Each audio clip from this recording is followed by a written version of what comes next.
Hello, I'm Gordon Barnhart, and the title of this video is The Heroic Journey Required of White Men in Diversity Initiatives. Specifically, what we're going to look at is what are the guardians of the threshold that turn white men back when we're faced with issues of diversity? How do we get past those guardians, and why it's worth the effort? I should probably say a word about why white men and why the heroic journey. Focus on white men is simply because we're talking about one of the great issues of the age when we talk about diversity, whether it's in our organizations or it's in our communities ranging from local communities to global. Because of that, white men, particularly if we're talking about race and gender issues, need to be leading a lot of those initiatives. We need to be the ones out front, we need to be the ones challenging ourselves and others, and quite frankly, we're not there. There are some very powerful reasons why we're not there, and those are the guardians of the threshold I'm going to talk about in a little bit. I want to say a little bit about the heroic journey so it doesn't sound like I'm just up here babbling away about some arcane subject. What I've come to believe in working with organizations and communities going through major change is that what we literally ask of people in major changes is the heroic journey. And by that I mean three phases. Number one, when we're talking about change, we're talking about asking people to leave a known world. We're talking about crossing some kind of a threshold, leaving a known world, leaving a comfort zone, and venturing forth into the unknown, into dangers, so on and so forth. That's where those guardians sit, and that's the main focus of today. If we get past the guardians and we go off on the journey, then we're talking about going down what's often called the trail of tests. It's where we're tested as people, as groups. It's where we have to let go of old ways and take on new ways. We have to suffer injuries and setbacks and somehow survive, find companions, support along the way, so on and so forth. If we're successful and we complete a journey and return with whatever discoveries we've made, return in a changed, more complete form, the challenge there is dealing with others' responses to us, because if we go forth and we change, by definition we're going to challenge others to also change. So when I talk about the heroic journey, specifically for white men dealing with diversity issues, that's what I'm talking about. Now, some of the challenges that we're going to see are going to be physical, some may be intellectual, some are going to be emotional, and particularly at the beginning, a lot of them are emotional, and some may be spiritual in nature. I talked about the three guardians of the threshold, and this is the focus of the video. The big ones, the big three, number one, are feeling indicted when we start to deal with diversity issues as white men, suffering endings, loss, and having to deal with the unknown, and dealing with the specter of incompetence. Okay, let me take them one at a time real quickly. In terms of feeling indicted, this is frankly unavoidable. It just happens. It comes unbidden. We didn't necessarily earn it, but it's there and we experience it. It also brings up a whole bunch of very difficult feelings. They come naturally. There are feelings such as being defensive, feeling diminished, feeling an us-them split, a win-lose, a right-wrong, often confusion, anger, the angry white male, and feeling resentful. Okay. We also get a lot of confusion, and this is really difficult, a lot of confusion between blame and responsibility. Am I to blame for the situation, or am I responsible for doing something about it? Okay. There is also a huge cost in avoiding. If we avoid dealing with that sense of indictment up front, either we're going to get turned back right at the beginning, which is what often happens, or to avoid it we're going to have to become numb and unaware. Now, we've got a second guarding the threshold right there with indictment, which is dealing with endings and potential losses and the unknown. Because once we leave that known world and cross that threshold, we are by definition in amongst a lot of the unknown. The problem with this guardian and the power in this guardian is that there are actually a stunning number of really significant losses that we're naturally faced with as white men if we fully engage in confronting issues around racial prejudice or bias or gender issues. Just for example, we can threaten relationships that we have with other individuals, whether they're family members or friends or colleagues. We can also threaten our acceptance in groups that we're a member of, like the white male group in general.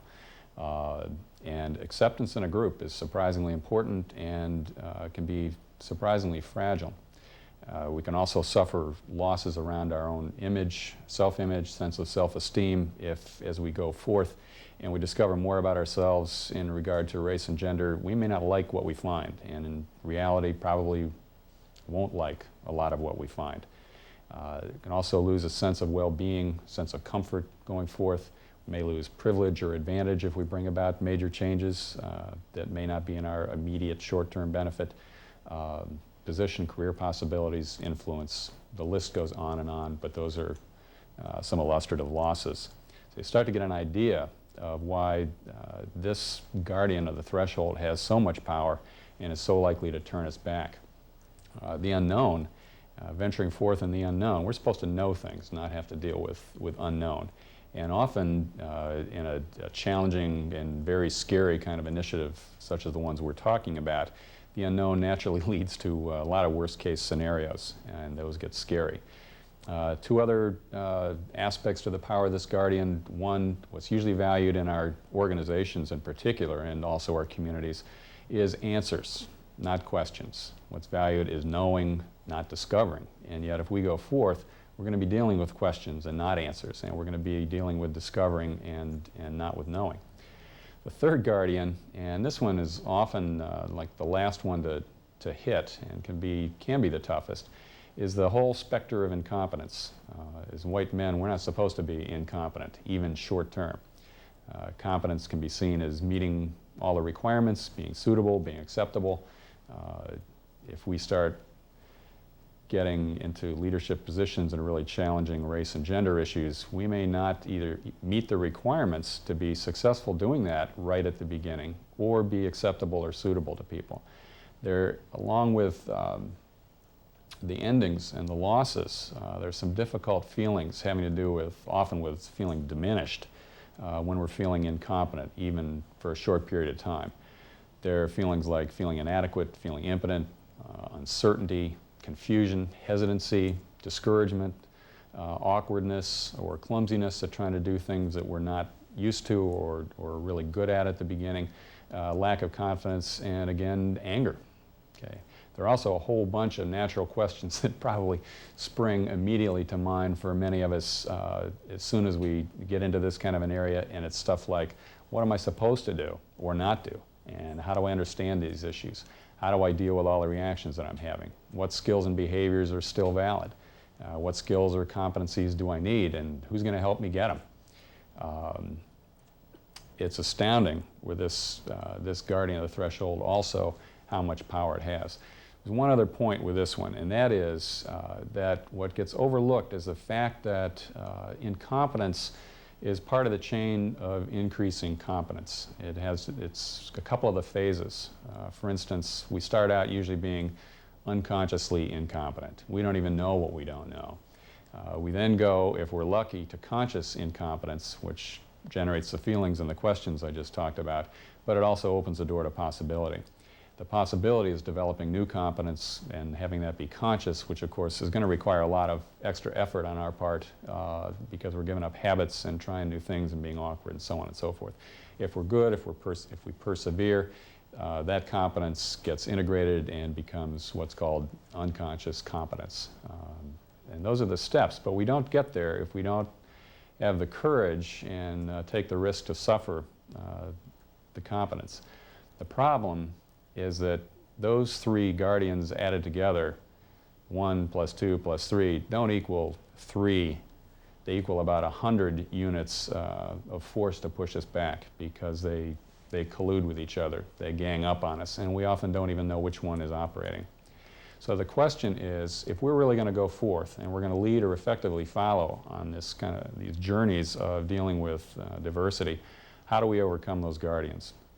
There's no recipe, there's no cookie-cutter approach that you use everywhere, but there are some guidelines, and I'd like to run quickly through those. In terms of the first one, indictment, number one, what we have to bring to bear as white men is the courage to see and hear and also to speak the truth. Okay, that's a surprisingly difficult thing to do. It requires much more courage than we might think. Second one, it's sometimes helpful to think of ourselves as recovering racists and sexists, if we're talking about race and gender. Recovering in the sense that we were born into a culture with a lot of racist and sexist tendencies, and we're still getting that reinforced through media and a number of other ways. And by the time we're 5, we had it. It was in us, okay? It's not, we had a choice, we didn't choose it, we just got it. Our choice as adults, however, is to do something about it and kind of continue to peel the onions and get rid of, number one, find, and then get rid of our own racist or sexist tendencies, prejudices, biases, so on and so forth. Again, a lot of courage to do that.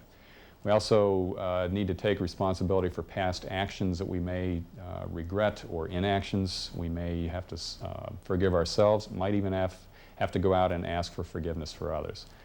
A big one is to focus on creating the future.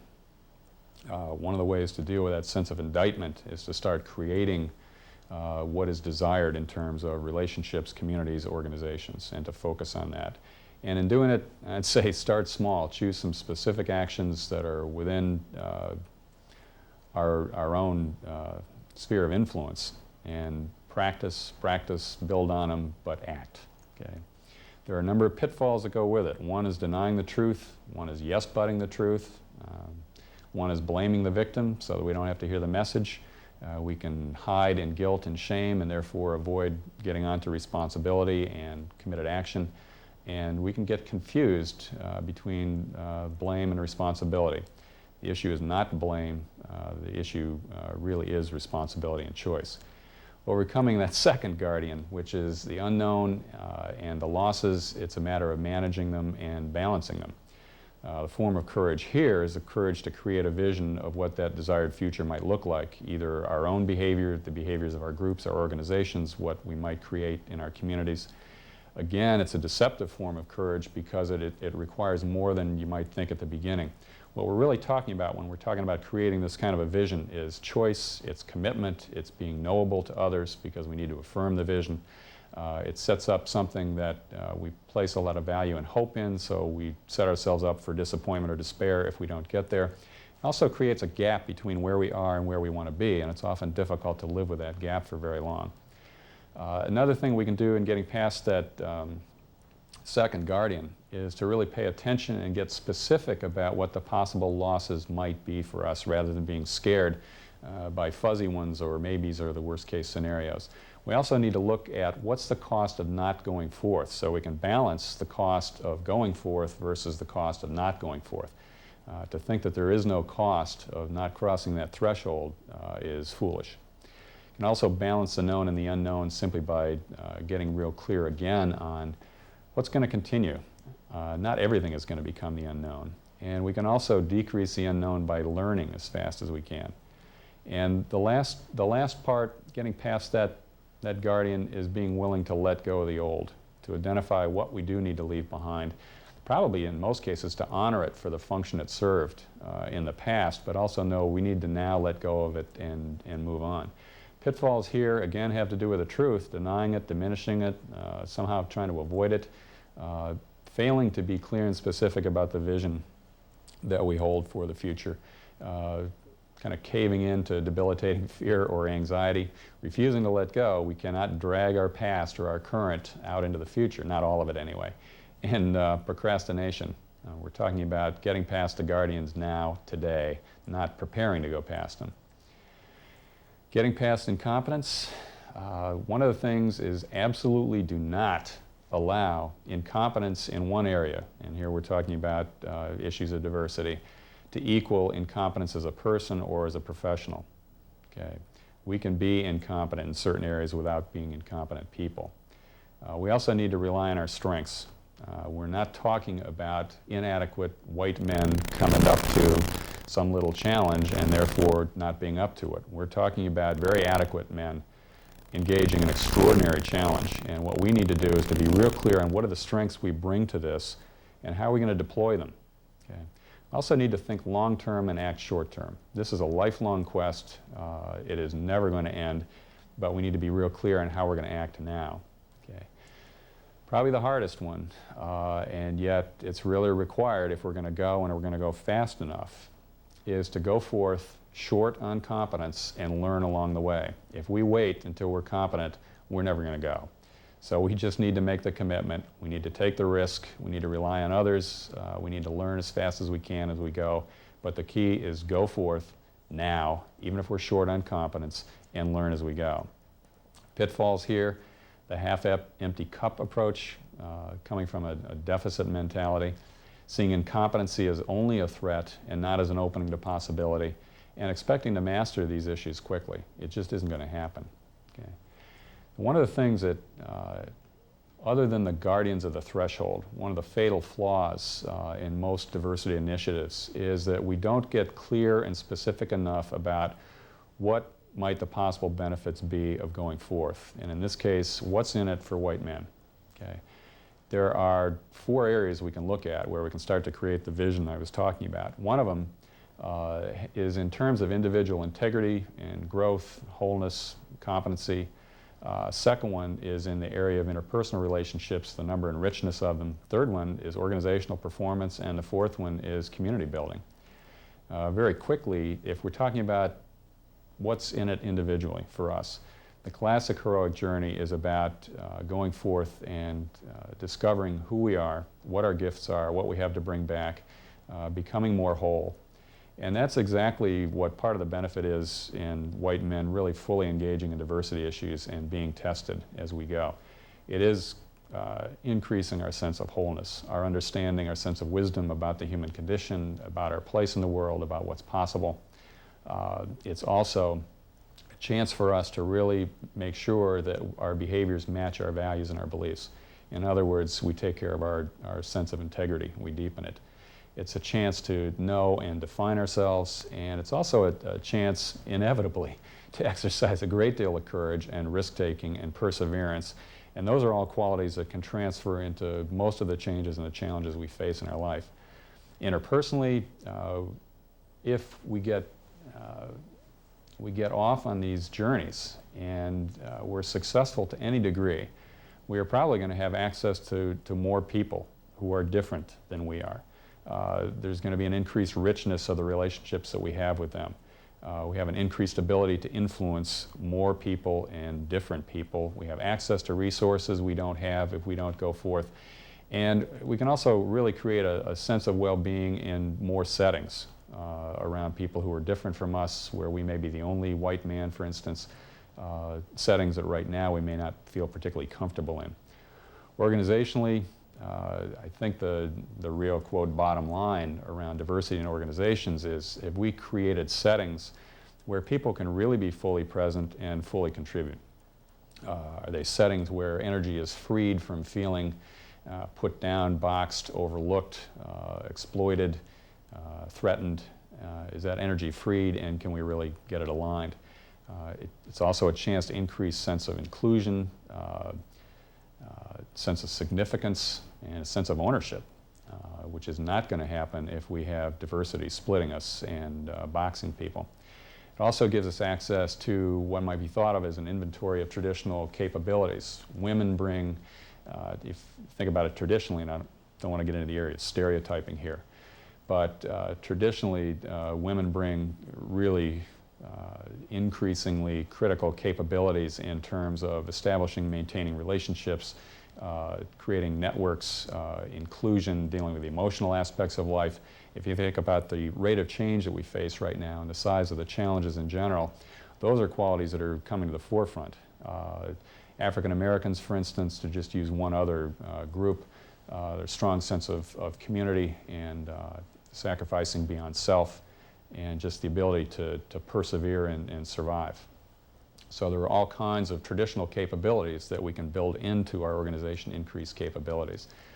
To look at the largest scope, which would be community building, I think there the benefits are being able to move from defending against threats to really pursuing opportunities, to increasing our sense of belonging in a community and caring, and our sense of safety.